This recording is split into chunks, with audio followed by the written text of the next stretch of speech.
Então, hoje nós iremos continuar falando sobre o sistema imunológico. Vamos rever alguns conceitos que a gente já falou para ajudar na fixação.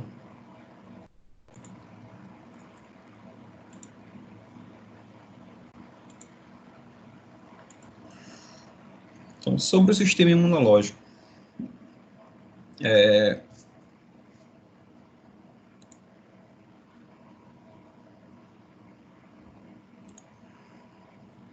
Sobre o sistema imunológico. Então, as células do sangue, né, elas são divididas em 3 grupos, tá? Células vermelhas, as plaquetas e os leucócitos. Tá? As células vermelhas têm a função de transporte de oxigênio e gás carbônico. As plaquetas, elas auxiliam na hemostasia, que é o processo de coagulação do sangue, além de outras funções secundárias.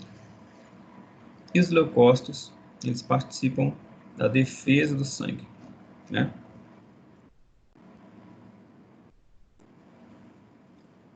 A defesa do organismo, né? São células de defesa, tá? Então, o sistema imunológico, né, como é o sistema que estuda a defesa do organismo, ela trabalha principalmente com os leucócitos, já que essas células estão relacionadas com a defesa do organismo.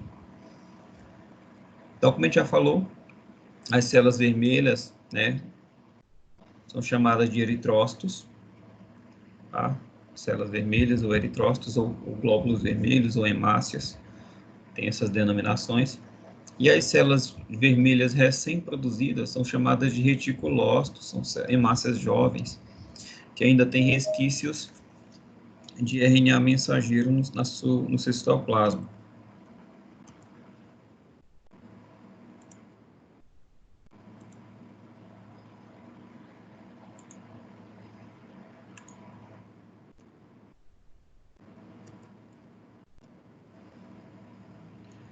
E os leucócitos, como a gente já falou, eles são divididos em granulócitos, que são células brancas que possuem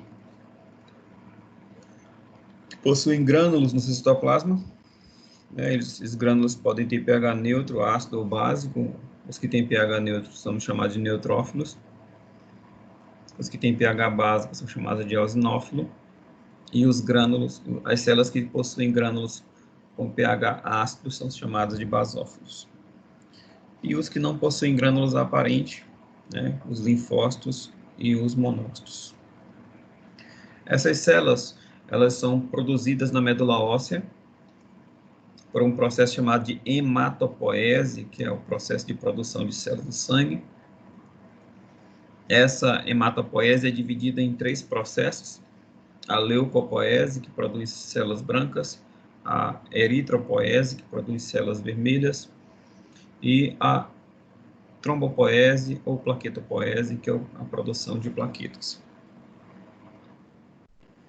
A leucopoese, ela é estimulada, né, os processos da hematopoese, leucopoese, eritropoese e plaquetopoese, elas são estimuladas através por interleucinas,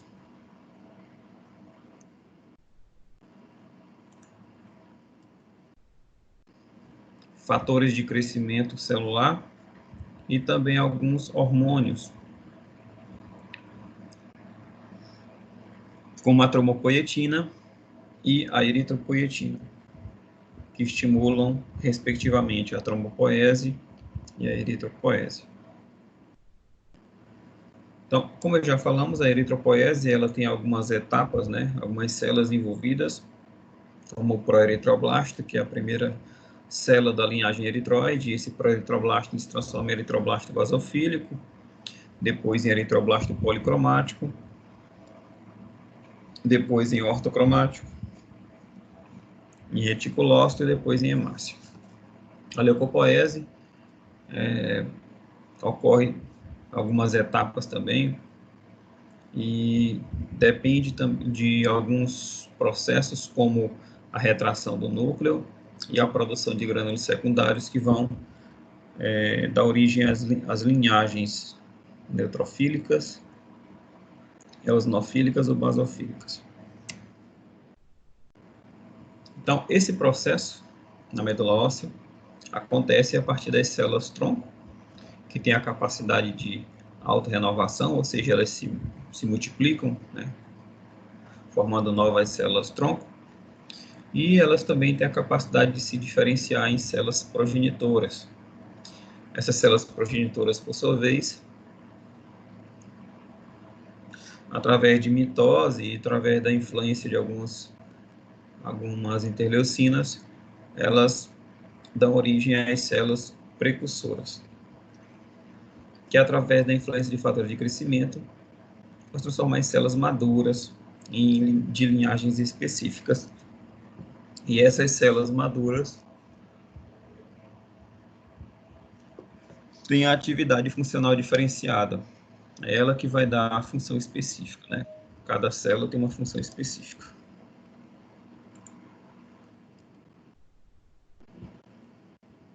Então, essa hematopoese, como a gente já falou nas aulas passadas, elas se iniciam no período embrionário e ela tem algumas fases distintas durante a vida intraembrionária.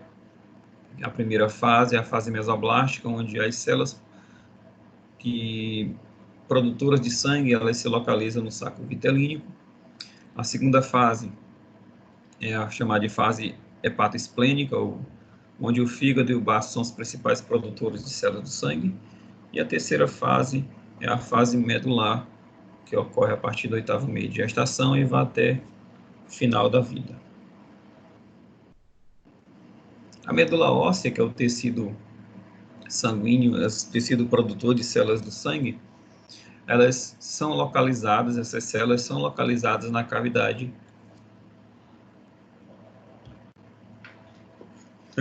interna de alguns ossos, né, como clavícula, externo, fêmur, tíbia, nas vértebras também, mas elas se localizam principalmente nos ossos da bacia, né, nos ossos ilíaco e no fêmur. Essa medula óssea, como a gente já falou, ela tem a capacidade de produzir as células do sangue, né, como aí nós temos a representação das hemácias, que são células avermelhadas, tem um formato de disco bicôncavo, não possui núcleo. As plaquetas são células bem menores, também não tem núcleo. Neutrófilo, que é uma célula que tem seu núcleo segmentado. Grânulos bem delicados, cor de rosa. O eosinófilo tem um núcleo segmentado geralmente em 2 lóbulos e os grânulos alaranjados. O basófilo tem um núcleo segmentado e os grânulos purpúreos, escuro. O monócito é uma célula grande com seu núcleo convoluto, citoplasma azul acinzentado.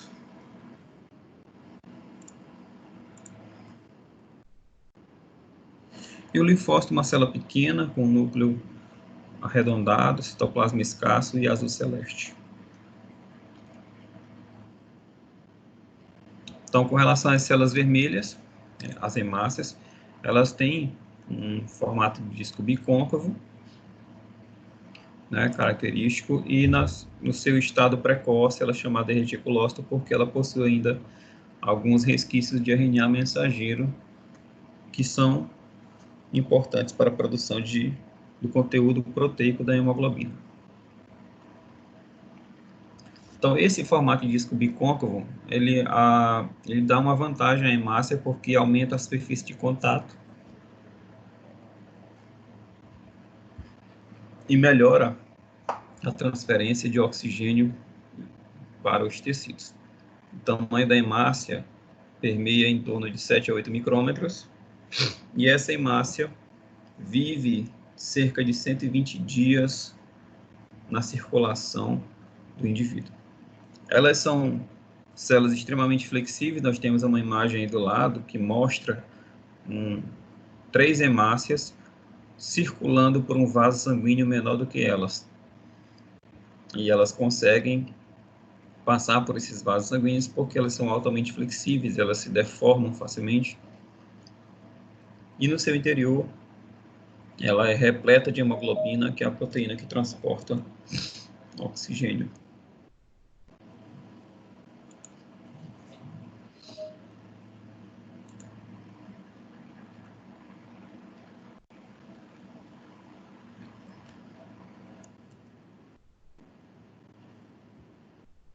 Então, como a gente já falou, as hemácias, ou eritrócitos, têm a função de transporte de oxigênio e gás carbônico, porque no seu interior tem a hemoglobina, que é uma proteína formada por 4 cadeias proteicas, 2 do tipo alfa, 2 do tipo beta. No interior de cada grupo proteico nós temos o anel M, e dentro do anel M o átomo de ferro.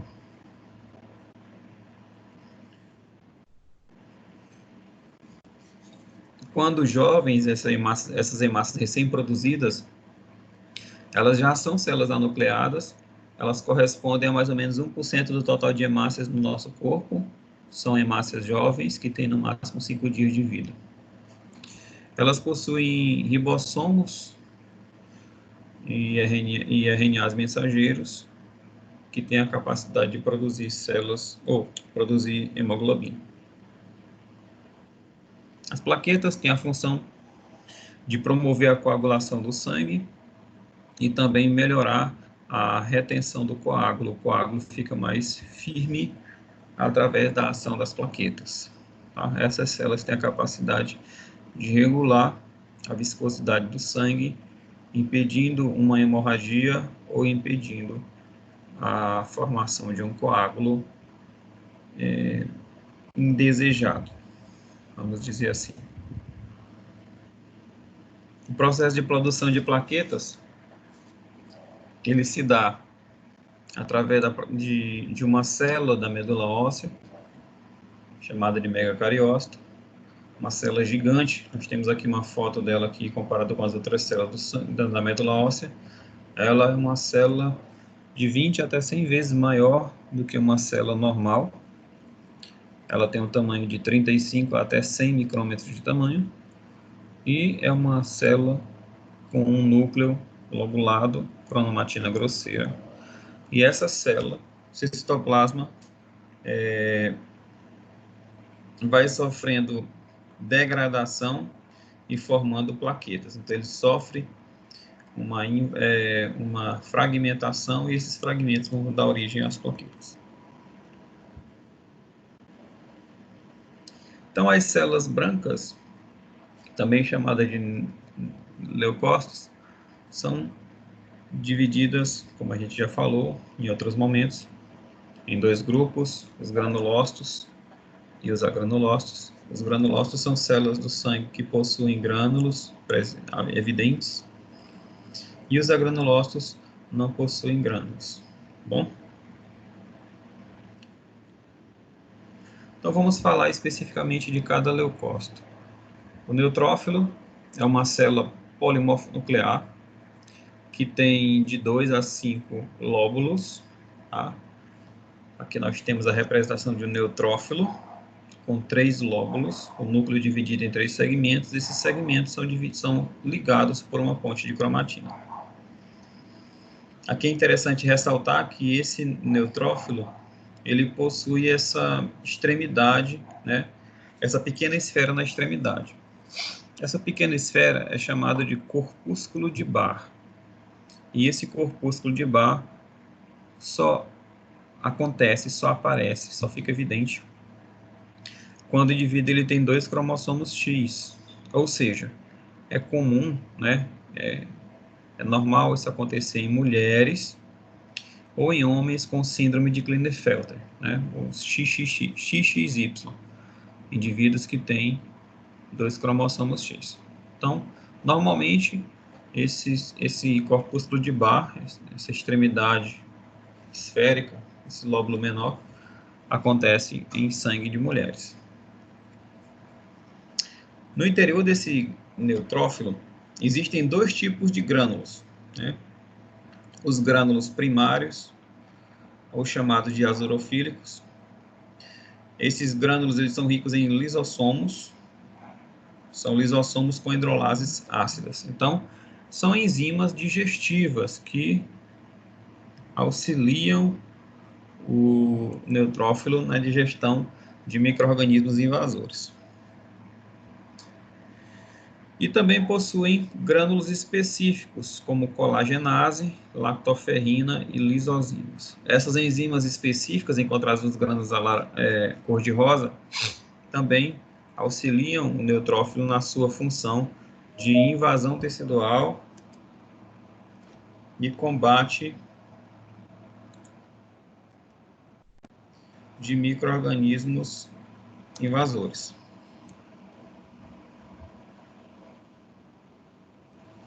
Então, a função do neutrófilo, ele é um fagócito ávido, né? Ele tem uma voracidade de digerir patógenos muito grande, e ele participa do sistema imune.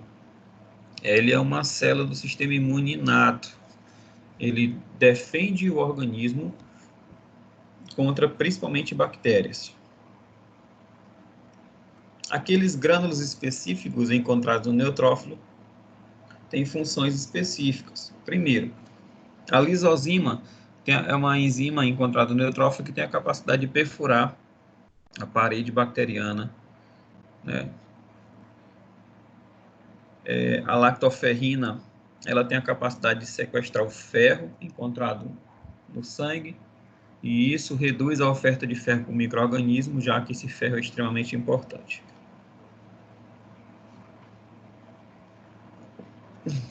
E esse neutrófilo também ele produz espécies reativas de oxigênio, como água oxigenada, né, H2O2, e o ânion radical superóxido, que é o O2-.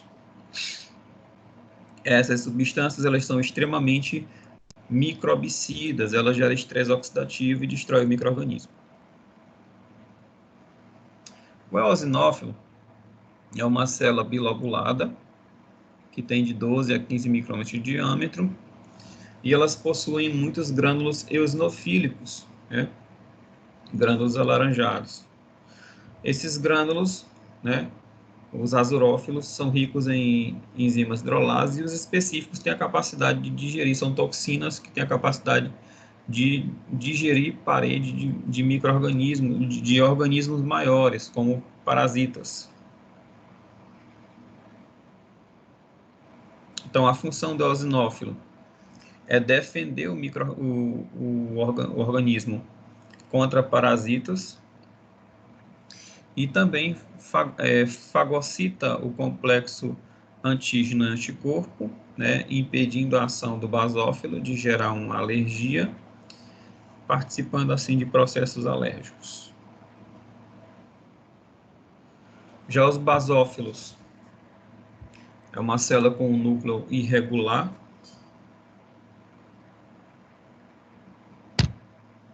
em formato de S, possuem grânulos específicos, intensamente básicos, possuem histamina e heparina,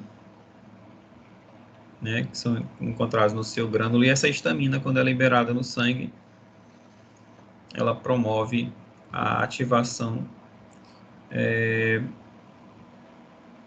de processos alérgicos.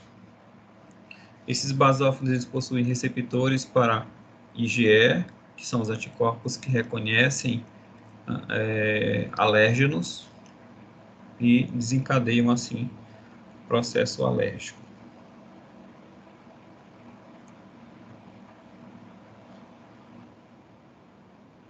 Então, o macrófago, né, é uma célula fagocítica também, né? É derivado do monócito. Então, o monócito é essa célula aqui encontrada no sangue, e quando esse monócito ele sai da corrente sanguínea,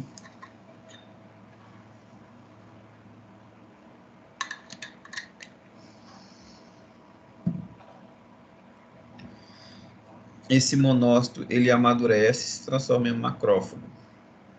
E esse macrófago ele tem a capacidade de reconhecer o patógeno, né, um micro-organismo invasor, fagocitar esse patógeno E uma vez no interior do macrófago, esse patógeno ele é degradado através da produção de espécies reativas de oxigênio e também da produção de proteínas lisantes, chamadas de proteolíticas.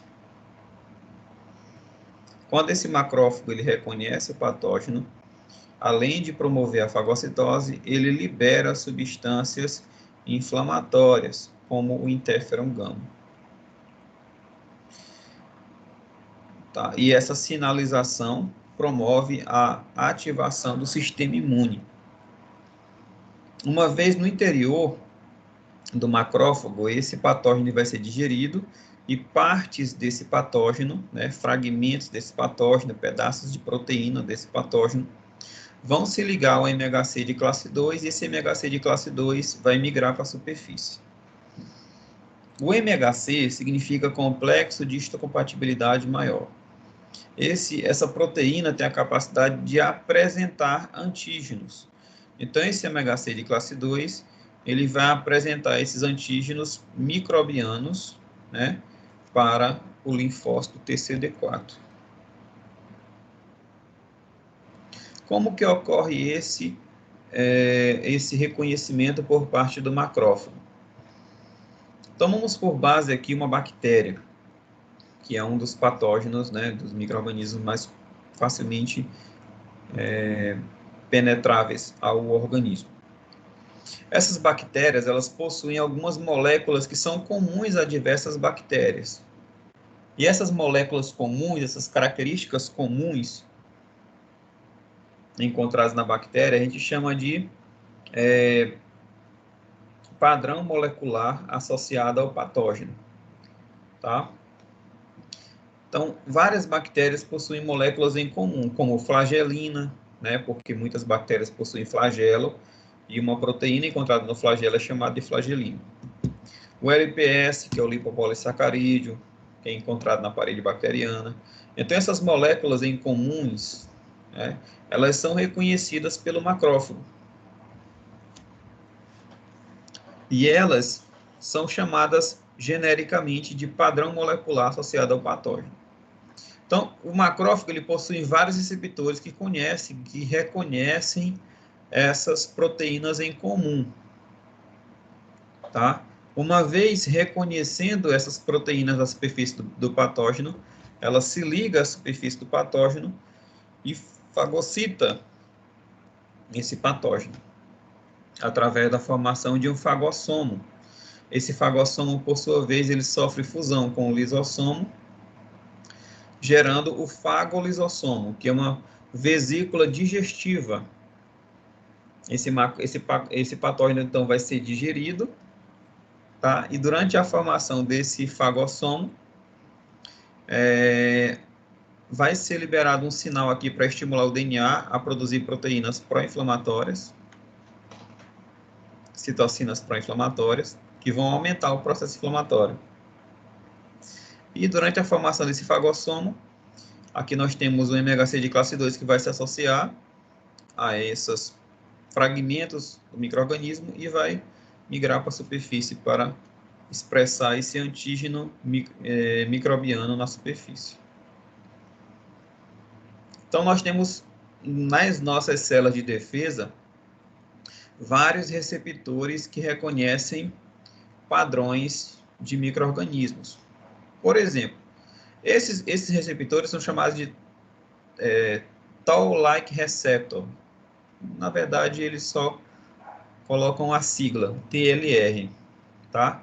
Por exemplo, nós temos aqui representado nesse círculo vermelho Toll-like receptor 2, 4 e 5. Eles reconhecem lipídios bacterianos e também reconhecem a flagelina. Então, qualquer micro-organismo que tiver lipídios bacterianos ou flagelina na superfície vão ser reconhecidos pelo Toll-like receptor, ou por esses receptores de padrões moleculares, que é o TLR2, o 4 e o 5. Dentro do fagossomo também existem alguns Toll-like receptor, como o TLR7, o 8 e o 9, que vão reconhecer RNA viral, né, e proteínas associadas ao DNA.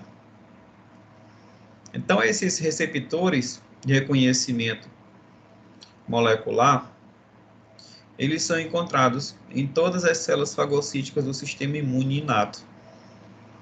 Neutrófilos, macrófagos, células dendríticas, células endoteliais e alguns linfócitos. Também em células epiteliais e também em células apresentadoras de antígeno.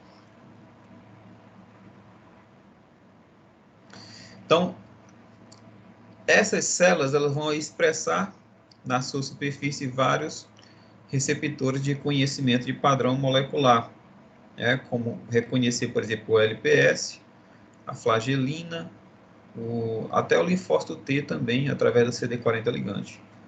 Então, são assim que essas células de defesa, elas reconhecem o patógeno. Então, quando um micro-organismo ele entra em contato com o nosso organismo, eles são reconhecidos através desses que a gente chama de pumps, né? São proteínas associadas a padrões moleculares. Tá essa sigla em inglês. Então, pumps são aquelas proteínas básicas, são aquelas características em comuns encontradas em diversos patógenos. Tá? Essas características básicas são reconhecidas pelos receptores de padrão molecular, que são chamados de PRR, são os Toll-like receptors. Essas células fagocíticas reconhecem esses micro-organismos, fagocitam e depois vão apresentar os fragmentos desse patógeno às células TCD4, os linfócitos TCD4. E eles podem gerar diversos mecanismos de ativação, que a gente chama de TH1, TH2, TH17 ou T regulatório. Dependendo de como esse CD4 vai reagir, ele vai gerar um padrão de resposta, um padrão inflamatório diferente.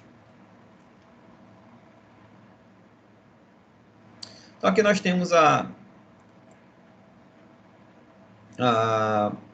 representação com mais detalhe desse MHC. O MHC é uma proteína, como eu já falei, que tem a capacidade de apresentar o antígeno do micro-organismo invasor para as células de defesa. Então, aqui nós temos uma célula do organismo que fagocitou o micro-organismo, e aqui nós temos a representação de uma proteína intacta desse micro-organismo, e essa proteína, quando ela é degradada, quando ela é digerida, fragmentos dessa proteína vão se associar ao MHC e migrar para a superfície, onde será apresentada ao patógeno, ou às células de defesa. Então, o linfócito TCD8, quando ele reconhece que uma célula está expressando na sua superfície proteínas estranhas de micro-organismo, proteínas essas que ele já foi apresentada, o que é que ele vai fazer? Ele vai reconhecer essa célula infectada por vírus, né? Esse CD8 ele já está ativado, ele foi ativado porque ele foi apresentado a essas proteínas virais anteriormente, e depois que ele se ativa, ele tem a capacidade de reconhecer qualquer outra célula que tem essas proteínas virais a qual ele foi apresentado. Então, quando ele reconhece uma célula que está infectada por o vírus ao qual ele se ativou, ele vai liberar citocinas que vão induzir a lise dessa célula. Tá?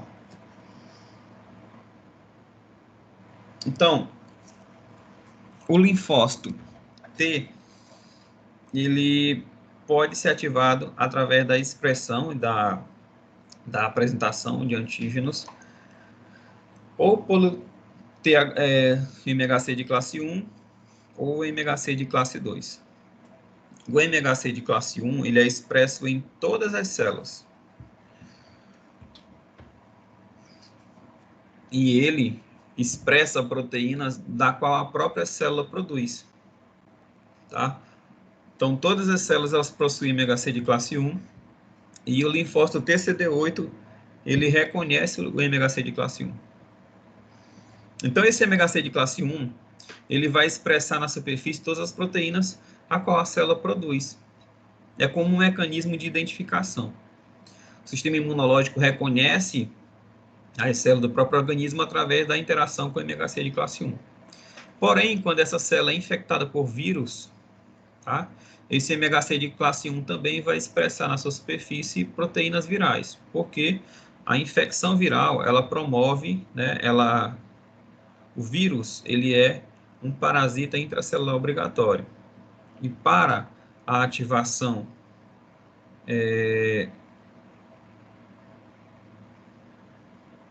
para a multiplicação viral, esse vírus ele precisa penetrar uma célula hospedeira e precisa tomar posse da maquinaria celular. O vírus ele não tem organela citoplasmática, ele é um organismo acelular.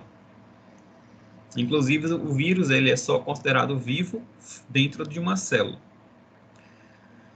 Então, uma das etapas da infecção viral acontece quando o vírus ele acrescenta o DNA viral ao DNA da célula, e a célula começa a produzir proteínas virais. Durante a produção dessas proteínas virais, algumas delas se ligam ao MHC de classe 1 e são expressas na superfície. E quando essas proteínas estranhas elas são expressas na superfície, o linfócito TCD8 reconhece que essas proteínas são estranhas e destrói as células que estão infectadas. É assim que o linfócito TCD8 reconhece, por exemplo, uma célula infectada por vírus ou uma célula tumoral, porque células tumorais elas produzem também proteínas aberrantes. E essas proteínas aberrantes são expressas no MHC de classe 1 e o linfócito TCD8 reconhece essas proteínas como aberrantes e geram a destruição das células infectadas por vírus ou células tumorais. Já o MHC de classe 2, ele vai expressar proteínas que foram fagocitadas, tá? Ela está presente lá no fagolisossomo. Então, todas as proteínas que foram fagocitadas pela célula fagocítica, elas vão ser expressas no MHC de classe 2. Então, o MHC de classe 2, só para diferenciar, ele é um MHC que vai expressar proteínas exógenas, ou seja, proteínas a qual a célula fagocitou, e o MHC de classe 1, proteínas endógenas ou proteínas que a célula produziu. O MHC de classe 1 ele está associado ao complexo de Golgi, e à medida que as células vão exportando proteínas, algumas delas se associam ao MHC de classe 1. O MHC de classe 2 está no fagolisossomo e é expressa proteínas de patógenos fagocitados. Então, pessoal, essa aulinha é bem rápida, bem tranquila, só para a gente lembrar de algumas características.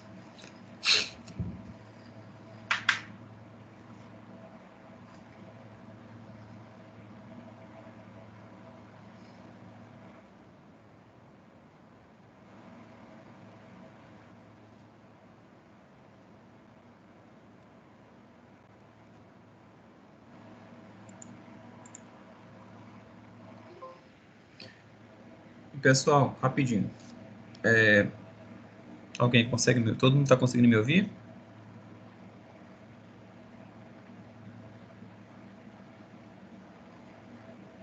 Sim. Sim. Tranquilo? Estão conseguindo entender a aula?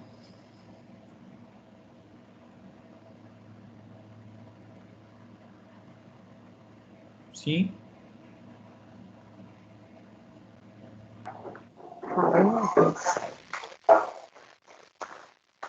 É um pouco complicado, mas dá para a gente entender, professor. Ok. Tá. Eu tô percebendo que a turma de vocês está com uma baixa adesão. Tem poucos alunos assistindo a aula. Por exemplo, agora a gente só tem 11 alunos.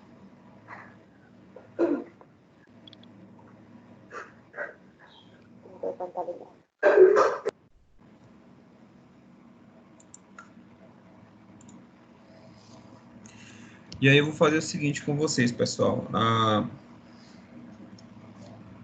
Eu não estou me sentindo muito bem agora pela manhã. Eu estou com uma moleza no corpo, espero que não seja não seja nada demais. E eu vou ficar por aqui hoje, tá? Vou tomar uma medicação e me descansar um pouco. E eu vou passar, para complementar a aula, eu vou passar uma atividade para vocês que eu vou colocar no portal. Tá bom?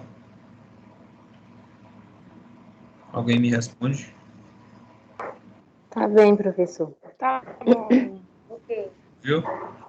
Qualquer coisa a gente pode repor um pouquinho dessa aula na semana que vem. Tá bom? E professor, Oi. essa aula e a aula passada você vai colocar no portal, vai postar? Vou. Porque aí facilita para nós, para a gente Tá, estudar. tá. O PowerPoint da aula eu já passei no grupo para vocês. Essa é a aula número 9, se eu não me engano. É 8 Tá é 9, bem. tá?